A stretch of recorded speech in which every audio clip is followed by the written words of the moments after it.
बहुत समय पहले 7 द्वीपों के बीच बसा एक अद्भुत राज्य था। राज्य रत्नद्वीप। हर साल एक विशेष रात आती थी जब चांद सातों द्वीपों पर अपनी चांदी सी रोशनी बिखेरता था।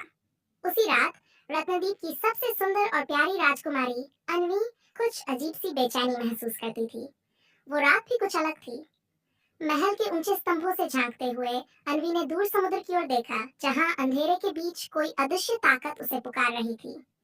उसकी नींदों में एक रहस्यमयी गुफा दिखती, जहां चांदी की बूंदें आसमान से टपक रही थीं और एक आवाज फुसफुसा रही थी, आओ अन्वी, तुम्हारा इंतजार हो रहा है। राजकुमारी ने इस रहस्य से पर्दा उठाने का निश्चय कर लिया। चुपके से, बिना किसी को बताए, वो महल के भारी फाटकों से बाहर निकल पड़ी। उसकी सफेद चादर हवा में लहरा रही थी और उसके गले में चमकता हुआ नीला लॉकेट धड़क रहा था, जैसे खुद उसे रास्ता दिखा रहा हो। रात के सुनसान समुद्र किनारे अन्वी को एक अजीब बूढ़ी औरत दिखाई दी। उसकी त्वचा पत्थर जैसी थी, जगह जगह दरारें पड़ी हुई, जैसे कोई टूटती हुई मूर्ति हो। उसकी आंखों में ऐसा दुख था कि जिसे शब्दों में बयान करना मुश्किल था। बूढ़ी औरत ने कांपती आवाज में चेताया, रुको बच्ची, अगर आगे बढ़ी तो पत्थर बन जाओगी। पर राजकुमारी ने उसकी बात अनसुनी कर दी। उसके भीतर की अजीब सी खिंचाव और रहस्य जानने की चाह उसे रोकने नहीं दे रही थी।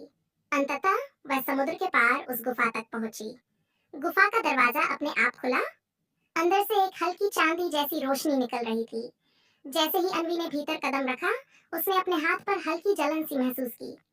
जब उसने देखा तो पाया कि उसकी त्वचा पर महीन पत्थर की दरारें बनने लगी थीं। घबराकर वह पीछे हटना चाहती थी, पर बहुत देर हो चुकी थी।